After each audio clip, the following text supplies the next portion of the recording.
pourquoi je dis ça. C'est le seul endroit en Belgique à l'heure actuelle où le masque n'est plus obligatoire.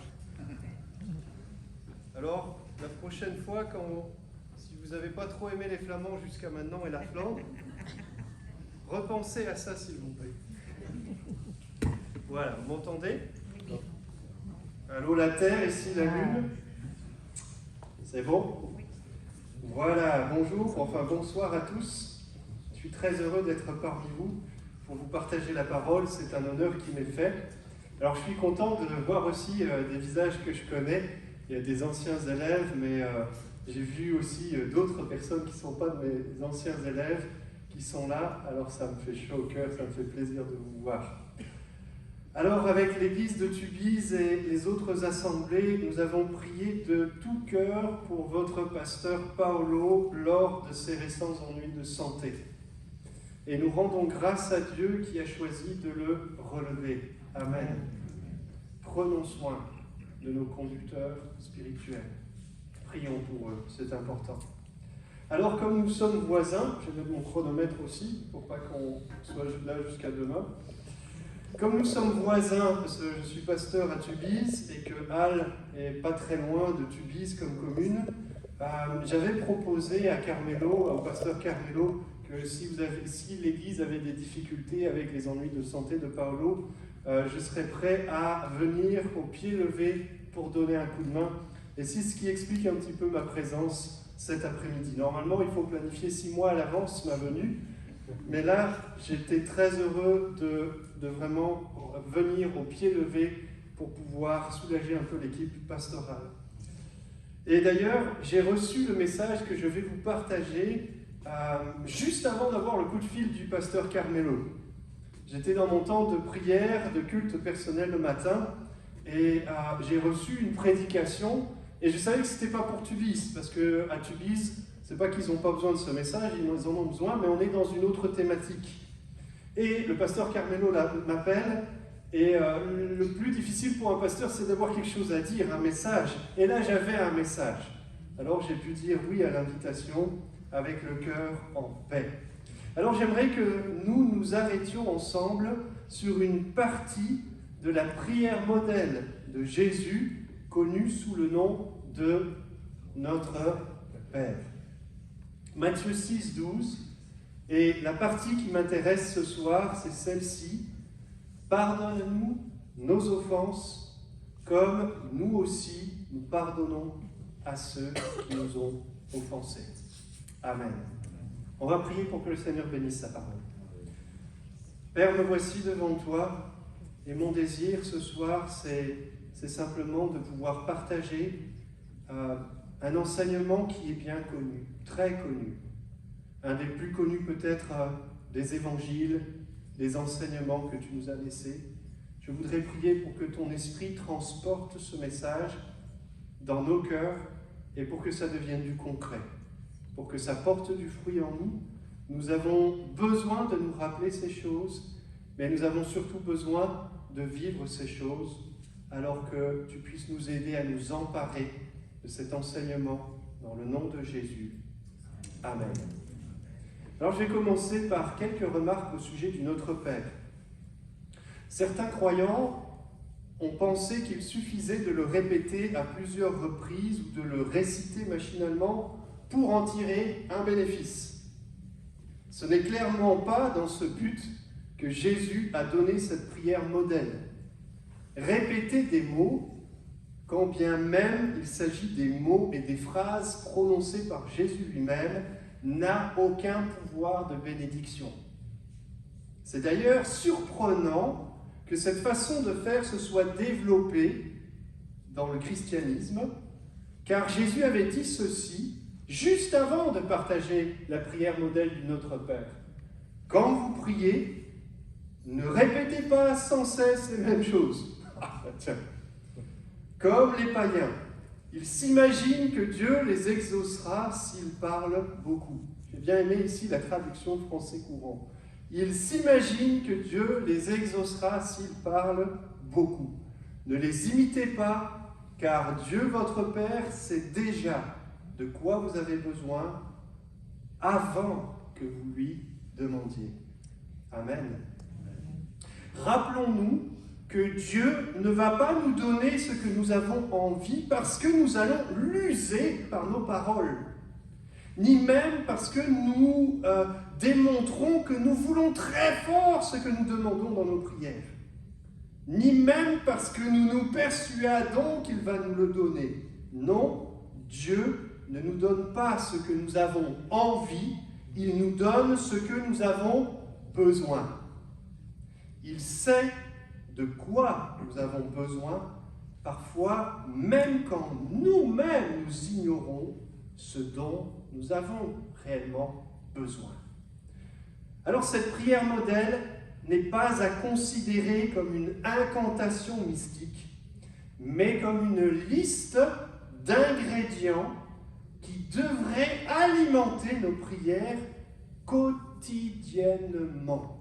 Et j'insiste sur cet aspect quotidien. Des ingrédients qui devraient être présents dans nos prières de tous les jours. On ne prie pas chaque jour pour tous les sujets qui existent. Mais le Notre Père, c'est un petit peu cette liste d'ingrédients auxquels il faut penser le plus souvent possible alors que nous faisons monter nos prières vers Dieu. Et bien évidemment, au sein de cette liste d'ingrédients, on y trouve le pardon. Un des ingrédients essentiels, le pardon. On l'a lu, le premier aspect, c'est de recevoir le pardon. Il y a le pardon reçu de Dieu, car la vie chrétienne est une vie où notre conscience est quotidiennement libérée de la culpabilité, parce que là où le péché a abondé, la grâce a surabondé. Parce que là où le péché nous condamnait, la croix est désormais dressée dans notre vie. J'aimerais te poser une question ce soir. Vis-tu dans une culpabilité permanente à l'égard de Dieu? Ce n'est pas cela à quoi Jésus t'appelle. À cause du sacrifice parfait de Jésus, tu peux venir autant de fois que nécessaire au pied de la croix pour entendre Dieu te dire « Tes péchés sont pardonnés ». N'aie pas peur de venir au pied de la croix, parce qu'au pied de la croix, Jésus ne te dira jamais « C'est trop tard pour toi, c'est fini, t'en as trop fait ». Parce que là où ton péché a peut-être abondé, la grâce de Dieu a surabondé. Ainsi, la véritable vie chrétienne, contrairement à la représentation qu'on en a parfois, n'est pas une vie où on est accablé par des « tu dois, tu ne feras pas » et de la culpabilité, mais au contraire, la véritable vie chrétienne, c'est une liberté où on se sent léger parce que notre conscience a été lavée de la culpabilité. Amen. Tu as peut-être besoin de rentrer là-dedans ce soir si tu n'y es pas encore rentré. La culpabilité donne de la force au péché et nous rend vulnérables et faibles face à la tentation de recommencer. C'est pour ça qu'il faut se débarrasser de la culpabilité, parce qu'elle nous affaiblit spirituellement. La conscience purifiée, la culpabilité ôtée, être non plus sous la loi, mais sous la grâce, nous dit l'apôtre Paul, désarme l'emprise que le péché pouvait avoir sur notre vie. Autrement dit, la culpabilité ne nous aide pas quand on veut résister à la tentation. Vous voulez être fort pour résister à la tentation? Laissez Jésus laver votre conscience. Et la prochaine fois que le péché frappera à nouveau à votre porte, si vous vous sentez lavé, purifié de vos fautes, vous serez plus fort pour résister au diable et à la tentation. Amen. Alors laissons-nous laver au niveau de notre conscience de toute forme de culpabilité. Mais pour ça, bien sûr, il faut venir au pied de la croix. Toi qui te bats contre une ou plusieurs mauvaises conduites, qui dominent ta vie, qui t'accable de honte et d'indignité devant Dieu, reçois la victoire sur cette mauvaise conduite. Peut-être que ce qui te manque, c'est d'accepter que Jésus a acquis le pardon de Dieu pour toi à la croix. Tu le sais, mais maintenant tu dois le vivre. Tu dois le croire, tu dois t'en emparer et tu dois te laisser laver au niveau de ta conscience, une conscience pure par l'œuvre que Jésus a accomplie à la croix pour le sang qu'il a versé pour toi. Amen. J'aimerais surtout m'attarder ce soir sur la deuxième partie de cet ingrédient du pardon. Comme nous aussi, nous pardonnons à ceux qui nous ont offensés. Donner le pardon. Si nous avons besoin de cet ingrédient quotidiennement, c'est que les offenses sont malheureusement plus fréquentes qu'on ne l'aimerait. N'oublions pas que nous sommes tantôt offenseurs et tantôt offensés, mais pas tout le temps offensés. Il nous arrive aussi d'être des offenseurs. C'est vrai ou c'est pas vrai? Ou c'est peut-être que moi? Ce verset est donc important dans la perspective suivante. Luc 6, 31. Ce que vous voulez que les hommes fassent pour vous, faites-le de même pour eux. Est-ce que vous aimez que les gens vous pardonnent? Moi, j'aime bien qu'on me pardonne mes erreurs. J'aime bien qu'on me pardonne mes offenses. J'aime bien quand ma femme me pardonne mes offenses avant le coucher du soleil. Eh bien, je dois aussi moi-même, puisque les autres aiment être pardonnés et j'aime être pardonné, je dois accepter de pardonner moi aussi les offenses. Alors, je ne vais pas parler ce soir des cas dramatiques de préjudices graves qui ne sont pas de simples offenses du quotidien, mais des actes odieux, destructeurs, par exemple comme les abus sexuels, les violences psychologiques ou physiques, la maltraitance. Quoique le pardon ici peut aussi être une puissance qui libère, mais ces sujets douloureux nécessitent une approche bien particulière. Et d'excellents messages ou livres existent sur ce thème. Si c'est votre cas, je ne vais pas en parler ce soir, mais parlez-en à vos pasteurs. Ils sont là pour vous aider à cheminer et à réussir à pardonner et à être libéré de votre passé. Je voudrais parler ce soir surtout des offenses du quotidien, presque incontournables, qui sont liées à l'imperfection humaine. Imperfection qui a été résolue à la croix, mais qui deviendra pleinement effective dans nos vies de chrétiens seulement lorsque le Seigneur Jésus-Christ reviendra. Pour le dire plus simplement, quand j'ai donné mon cœur au Seigneur, je suis devenu une nouvelle créature. Mais je ne suis pas devenu parfait tout de suite. Je le confesse. Alors, est-ce que quelqu'un, quand il a donné son cœur à Jésus, est devenu parfait tout de suite? Je sonde toujours dans les églises pour voir si ça existe.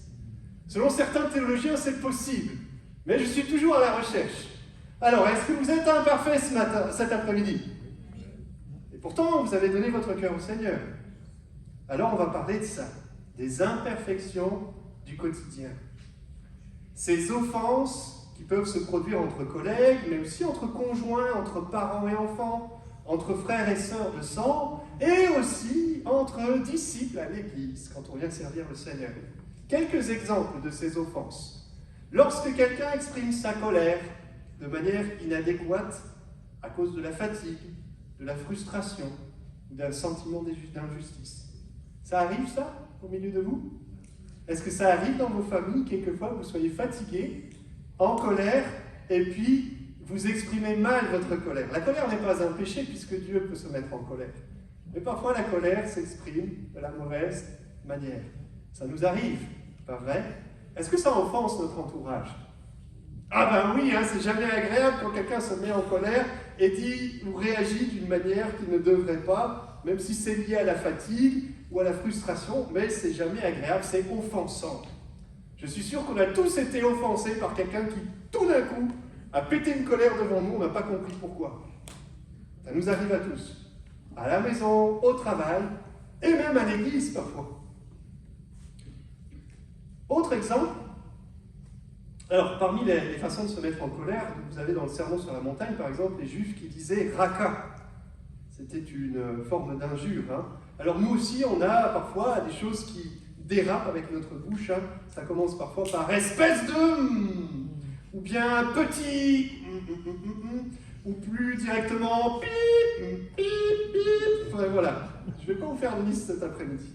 Mais des noms d'oiseaux que l'on envoie à la figure des autres sous le coup de la colère. C'est sorti, ça a offensé. Et maintenant, on fait quoi avec ça? Je suis offensé, on m'a donné un nom d'oiseau, je fais quoi avec ça?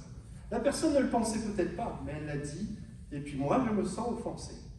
Autre exemple, lorsque on est déçu par quelqu'un sur qui on comptait et qui nous fait faux bond. Ah, on a besoin de nettoyer l'église. 5 personnes se lèvent, une personne est là. Ah, est-ce qu'on est offensé quand c'est comme ça? Ah oui, mais finalement, j'ai préféré rester regarder la télévision. Bah, j'étais fatigué. Moi aussi, j'étais fatigué, mais j'étais là. Alors, on est offensé. Ça arrive, ça. Hein? Lorsqu'on n'est pas compris aussi, ça peut être très frustrant, et qu'on ne suit pas notre idée, qu'on méprise notre opinion. La liste des chants pour ce dimanche, allez, on va faire ça, je sens vraiment que c'est ces chants-là qu'il faut faire. Et puis le reste du groupe de louange qui dit, non, mais c'est trop dur à travailler, etc. Mais si les gars, allez, on y va. Non. À un moment donné, on peut se sentir offensé parce qu'on n'écoute pas nos idées. Et alors on se dit, mais c'est quoi cette équipe de louange, Seigneur, que tu m'as donnée? Toi, tu me montres la liste des chants, et puis eux, ils ne veulent même pas suivre. Alors, dans notre cœur, on commence à se sentir offensé, on commence à avoir du ressentiment dans notre cœur. Un autre exemple, je ne vais pas en donner des milliers, mais on est méprisé dans son travail. Et je ne parle pas forcément là où on gagne notre vie, mais, et je ne voudrais pas parler que des sœurs, mais c'est souvent les sœurs qui vivent ça. Laisser traîner son linge sale, sa vaisselle sale, ou bien, juste après avoir nettoyé le sol, vous avez quelqu'un qui passe et par mépris qui ressape tout. Je vous assure que quand vous avez, après une journée de travail, passé du temps à ranger, à nettoyer, et que quelqu'un vient et il s'en fiche complètement, il sabote tout votre travail, il y a de quoi être offensé, pas vrai? C'est pas forcément le problème ici d'être offensé, c'est la suite, c'est ce qu'on va voir. Qu'est-ce que je fais de mes offenses? Qu'est-ce que je fais quand je me sens offensé? Quand on est critiqué aussi, des fois c'est difficile. Quand on est critiqué, qu'on s'est donné tout son mal pour faire un plat de tout notre cœur, et puis on l'amène sur la table, et puis tout le monde se plaint et fait la tronche. Ouais, on est pas mangé ça, c'est pas bon, mais ça se mélange pas comme ça, ces trucs-là, ça va pas ensemble. Alors on se sent offensé, et puis ça remue dans notre cœur. Tant et tant de sujets de dispute au quotidien. La prière modèle du Notre Père nous rappelle l'importance de pardonner dans ces cas de figure également, pas seulement dans les cas graves. C'est aussi ce que l'apôtre Paul demande aux Colossiens. Regardez avec moi Colossiens 3, verset 13. Supportez-vous les uns les autres. Et si l'un a sujet de se plaindre de l'autre, qu'est-ce qu'on doit faire? Claquer la porte, ne plus leur parler? Pendant un mois? Non, pardonnez-vous réciproquement. Pas quand tout va bien. Quand on a un sujet de se plaindre de l'autre, pardonnez-vous réciproquement. De même que Christ vous a pardonné, pardonnez vous aussi. Alors pourquoi pardonner ces offenses du quotidien? J'aimerais énumérer quelques bonnes raisons de pardonner ces offenses du quotidien. Premièrement, parce que c'est juste de pardonner quand nous avons nous-mêmes été pardonnés. C'est toute l'histoire, vous savez, de ceux qui avaient des dettes, mais je ne vais pas relire cette parabole. Il y en avait un qui avait une grosse dette qui lui est remise, et puis à cette personne, il y avait une petite dette, et lui va exiger la petite dette alors qu'on vient de lui remettre une grosse dette. Nous avons été remis de la plus grosse dette qui soit, celle du péché. Et nous allons garder dans notre cœur de l'amertume, de la rancune contre quelqu'un qui s'est mis en colère contre nous, nous a parlé de travers, ne nous a pas dit bonjour le dimanche après-midi. Vous voyez, ça ne fait pas sens. Ça n'est pas juste. Si Dieu nous a pardonné une énorme faute, comment est-ce que c'est juste que nous retenions une petite faute? Oui, c'est pas bien de ne pas se dire bonjour. Mais comparé à notre péché, notre état de pécheur, c'est quand même rikiki à côté, pas vrai? Et on ne voudrait pas pardonner. Ce n'est pas juste. C'est aussi une façon d'imiter Jésus, puisque nous qui avons été baptisés, nous nous sommes engagés à suivre son exemple. Alors veillons à être justes. Parfois la langue de quelqu'un fourche, c'est vrai, par fatigue, par mauvaise journée, par mauvaise nouvelle, ou à cause de la souffrance physique. C'est pas facile d'être malade. C'est pas facile d'être malade et agréable. Mais on oublie toutes les bonnes paroles que cette personne a pu prononcer. Pour une mauvaise ou deux mauvaises paroles, on passe l'éponge, on oublie, on devient amnésique de toutes les autres bonnes paroles que cette personne nous a données. Parfois, le pasteur, il vous a béni, il a prié pour vous quand vous étiez malade, et si un jour il a le malheur d'avoir une mauvaise réaction à votre égard, vous allez oublier toutes les fois où il a jeûné et prié pour vous. Ce n'est pas juste. Et il nous faut être juste. C'est pareil pour le bonjour. Un bonjour oublié, et toutes les autres fois où cette personne vous a dit bonjour. Vous voyez ? On n'est pas juste quand on oublie toutes les bonnes actions pour une seule mauvaise.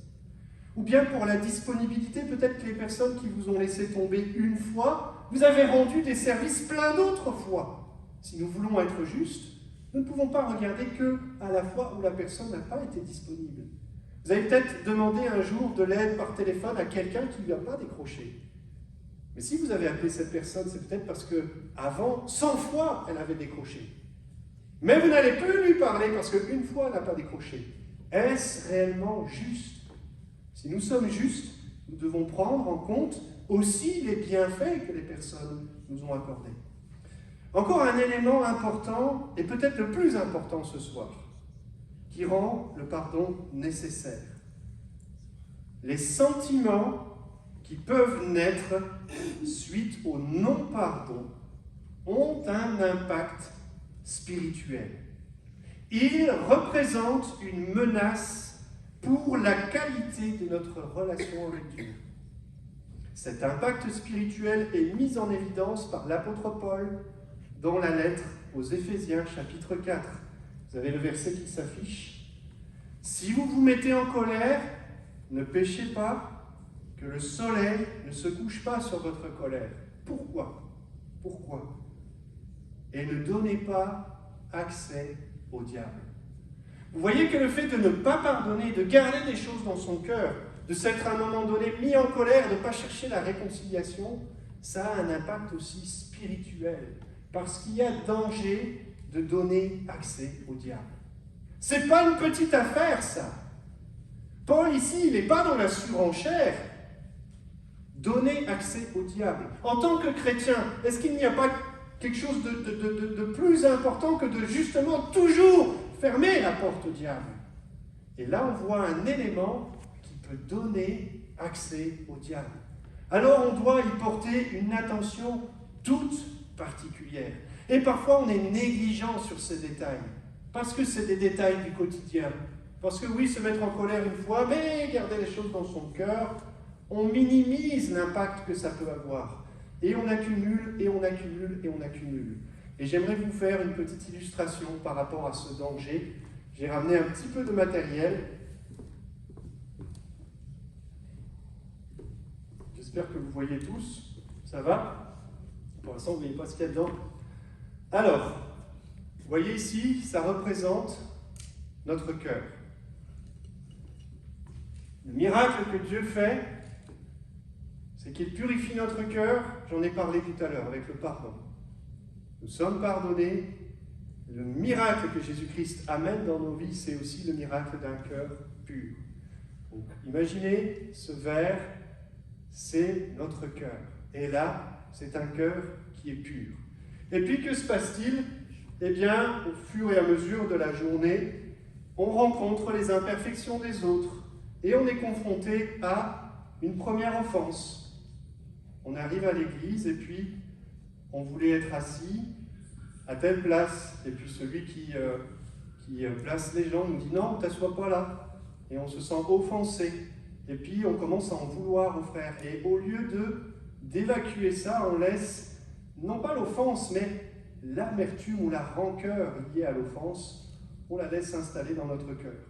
Vous voyez ce qui se passe ? Finalement, ça tombe au fond de l'eau, et puis le cœur a l'air d'être encore pur. Puis après, on commence à louer le Seigneur.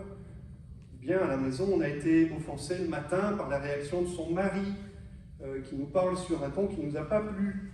Et on ne pardonne pas, on garde un peu de rancœur comme ça, on laisse la rancœur s'installer dans notre cœur. Et on a l'impression que tout va bien, ça a l'air transparent, vous êtes d'accord que ça a l'air transparent? Et puis vient dans la journée une deuxième offense, de la même personne ou d'une autre personne. Et là, hop, ouf, ça coule au fond, ça n'a pas l'air d'avoir d'impact sur la pureté de notre cœur. Mais on retient quelque chose contre la personne. Vous voyez, le fait de mettre à l'intérieur, ça veut dire je retiens quelque chose contre la personne. Je ne la relâche pas, je ne lui pardonne pas ce qu'elle m'a fait. Je vais revenir dessus et tu vas voir ce que tu vas voir. Et puis une autre offense qui nous contrarie.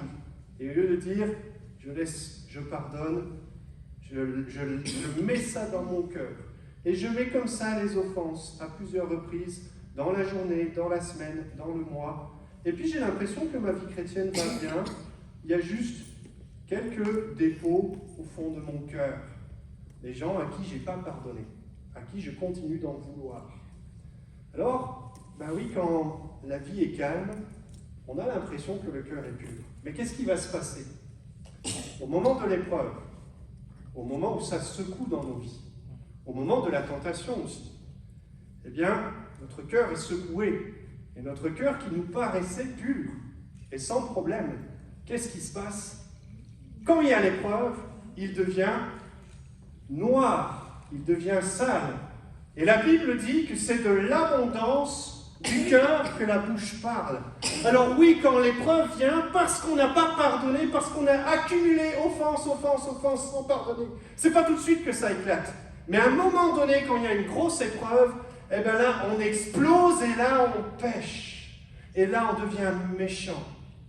Et c'est peut-être pas à cause de la personne elle-même, mais c'est simplement parce que nous avons négligé de purifier notre cœur en ne vivant pas ce qu'il y a dans notre Père.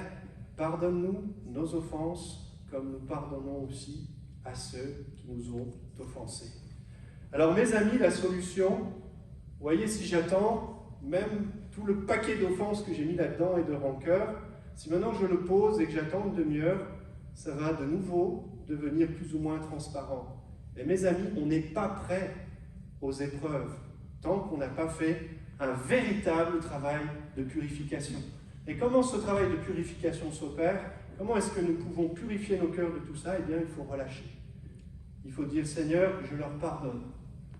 Je vide mon cœur de tout ça et je te demande de remplir à mon cœur de bons sentiments. Et parfois, il faut y aller à plusieurs reprises. Et il faut confesser et dire, Seigneur, ben oui, là, cette personne, je ne voulais plus lui parler. J'avais gardé du ressentiment dans mon cœur. J'étais même en train, sans m'en rendre compte, de développer de la haine à l'égard de cette personne. Vous savez, ça commence tout petit, mais un peu de levain fait lever toute la pâte. Au départ, c'est un petit incident qu'on ne pardonne pas. Et puis après, vous ne savez pas comment vous vous trouvez à haïr une personne que vous aviez aimée. Et combien de couples se sont séparés, malheureusement, à cause de ça. Parce qu'ils ne vivaient pas le pardon des offenses au quotidien. Que le soleil ne se couche pas sur ta colère. C'est une façon de demander à Dieu de purifier nos cœurs. Et quand nos cœurs sont purifiés, l'épreuve peut arriver. La tempête peut souffler sur notre vie. L'abondance qui va sortir de notre cœur, ce sera de bonnes choses. Amen. J'espère que cette illustration vous aura parlé et vous montre bien la nécessité de pardonner des petites offenses, mais au quotidien, parce qu'un peu de levain fait lever toute la pâte.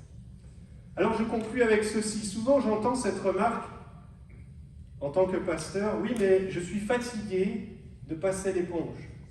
Avec mon mari, par exemple. Rien ne change.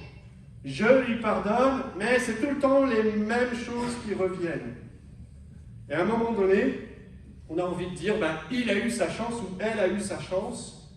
Maintenant, j'arrête de pardonner les offenses. Pierre s'était posé cette question et il a osé la poser à Jésus. Les rabbins du temps de Pierre enseignaient qu'il fallait pardonner 3 fois. Mais Pierre va être un peu plus fort dans sa demande. Il va monter du chiffre 3 jusqu'au chiffre 7, en disant quand même, là, Jésus va certainement bloquer à 7, puisque les rabbins disaient 3, mais comme Jésus a l'air d'être plus dans l'amour et dans la patience et dans la miséricorde que les rabbins, je vais venir avec mon 7. Et donc, Pierre, il vient et dit, est-ce que je vais devoir pardonner jusqu'à 7 fois? Et vous savez ce que Jésus a répondu. Il n'a pas dit 3, il n'a pas dit 7. Il a dit, je ne te dis pas 7 fois, mais jusqu'à 70 fois 7 fois. Autrement dit, une quantité où il faut arrêter de compter. N'oublions pas que nous sommes à l'égard de Dieu au régime de la grâce qui surabonde, là où le péché abonde.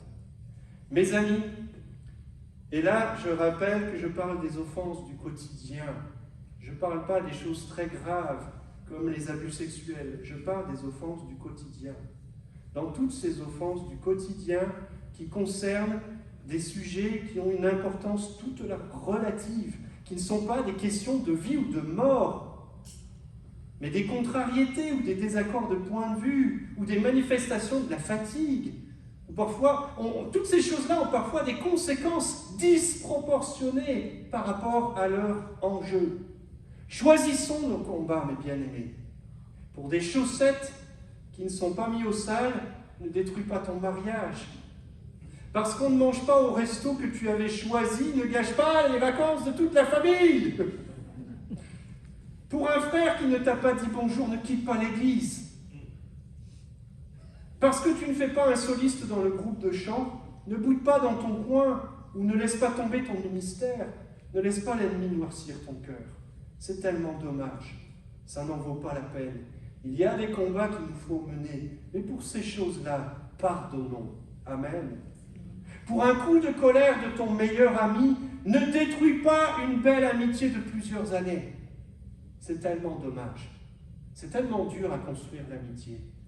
Alors s'il y a ton ami que tu estimais, qui à un moment donné a eu une seule attitude qui t'a blessé, je t'invite à lui pardonner son offense. Amen.